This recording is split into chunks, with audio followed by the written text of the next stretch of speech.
Hello and welcome. We are in Yerushalmi Berachos, Daf Nun Zayin, and this is really just jam-packed with lots of halachas of Havdalah and other things. I'm going to try to give you a couple of Rashi Prakim because there's really so much here to do. All right, so the first thing is that when we say Havdalah, we say, in our actual Nusach, we say 3 Havdalos. We say, Hamelti ben Kosh Chol, ben Or Lechoshech, ben Yisrael Amim, ben Yomashil Sheshem Maseh. Now, there's a whole dispute about why that one doesn't count because it's not actually in the Torah. That's beyond the scope of this conversation. But we say 3. Just trust me.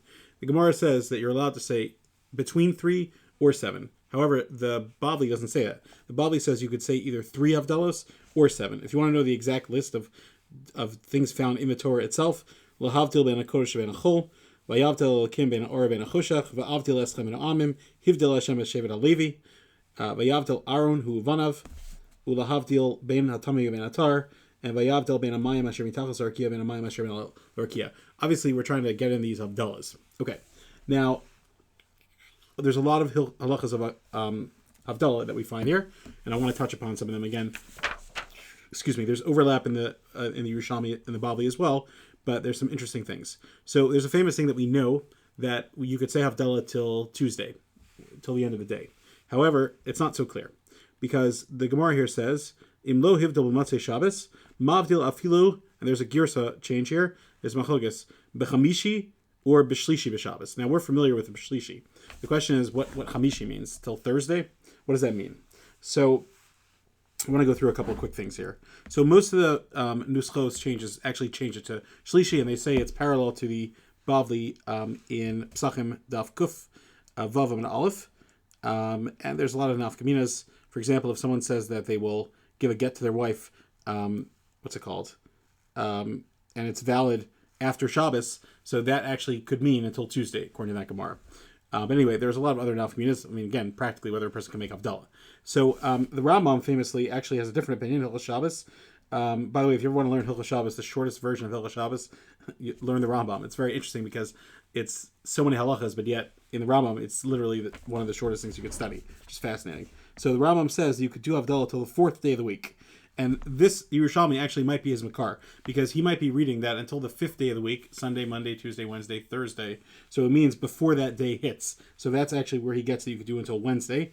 And the reason is because the Bavli actually says that you could say Havdalah before the end of the week. And the Bavli interprets it to mean, it means the first half of the week, which makes sense because those days are actually Shayach to Shabbos. In the Mizmar that they say, that the Levium say in the Beis HaMikdash, so on the Wednesday they say L'chun Ranana. And that could be because Wednesday ushers in Shabbos. This is brought down in many Sfarim, etc. So, and everybody agrees that once you hit Friday, it's ready like Shabbos, it's the next Shabbos already. So the question is, if it actually has this gears of Chamishi, then that might be what it means. Again, halacha l'maisa, a person makes Havdalah, obviously Motzei Shabbos, and shouldn't eat till he makes Havdalah, or shouldn't drink even, according to many people. But if he forgot or was sleeping or was sick or whatever, then one could do it until Tuesday night. However, just remember, there's 2 things, and I'm going to get slack from him to say it anyway, and that is these 2 rules. And the Yerushalmi says it a little bit, ayin sham, but basically like this. What about using the candle? What about using Besamim? So the short answer is Besamim is only used Motzei Shabbos. It's because of the Yerushalmi Yitzera. Therefore, if you make Havdalah a different day, you don't use it, even if you forgot, whatever. Okay? And the candle is also only used Motzei Shabbos, with one exception, which is Motzei Yom Kippur. There's also a candle that's used. But again, if you're making Havdalah any other time, there's no candle, there's no Besamim. Now, the Yerushalmi actually says a very fascinating thing.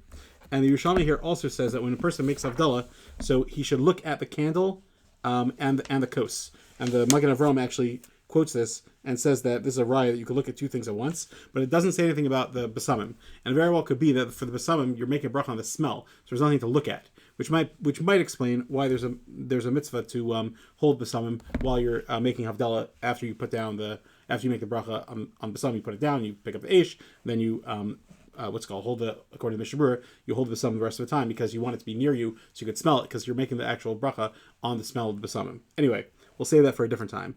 Okay, so there's just a lot of halachas of Havdalah. Take a look there. Then the Gemara says later on, Rav Chizkiah in the name of Rav Yermi says, Arbah Minim Shabululov and Nitilasa and Derech Geduleim. The Bavli says the same thing, that when you hold the lulav, you take it the way that it grew. There's a whole machlokas of poskim whether you could take it diagonally.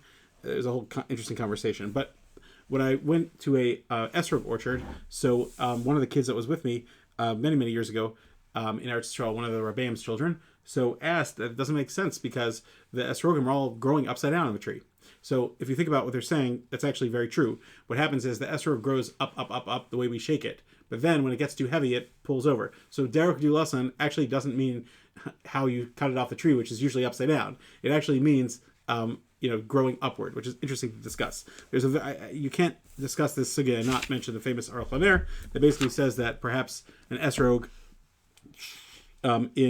he's talking about the Caribbean, but in America, perhaps the derech gedula wouldn't be allowed to be taken in Europe because it's upside down in the way that it grew, because the world is round.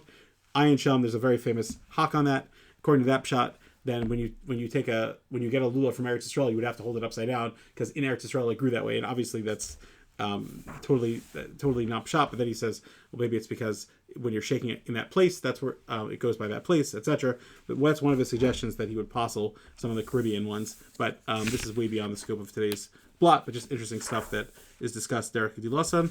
I want to keep going over here. So then there's a very famous Gemara, Al Kan Sibur Yigiu Rechamecha, and there's a very famous kasha because the Mishnah says a person shouldn't talk this way, and the Gemara gives a couple of different reasons. Ayin Sham, there's a lot to develop, and it says that it's saying that Hashem's mitzvos are at a mercy, and that's not correct.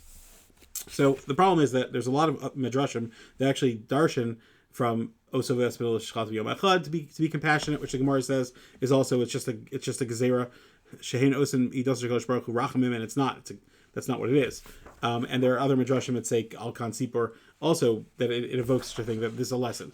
So one of the simplest pshatim that many of the Rishonim and Achronim say is that in tefillah, when a person says it, it's as if they're establishing it as the reality. So that's usher. But in midrashim and drush and the limud from the mitzvah itself, tamei mitzvos, of course you should learn the lesson from it. But don't say that's all it is. Again, according to the first two pshatim of the Gemara, it's that it's saying, oh, you have mercy on the bird and not me. So there are other complaints about God or you etc. Ayin Sham. But according to the pshatim that says that it's a gzera, what does that mean? Because the mitzvahs have a tam also. At the end of the day, the mitzvahs, you might say that you eat something because it tastes good, but it also gives you nourishment. But you still can't explain why it gives you nourishment. For example, Hashem could have made it that we eat rocks, and that gives us nourishment. He didn't make it that way. He made it that a lot of things that give us nourishment actually taste good. So it's the same thing. The tamei hamitzvos is actually the flavor that tastes good. We can't explain why it nourishes us, although there are lessons we can learn from it as well. That's some of the depth. Anyway, that is a lot of things to discuss, and I hope that helped inspire and uplift and inform.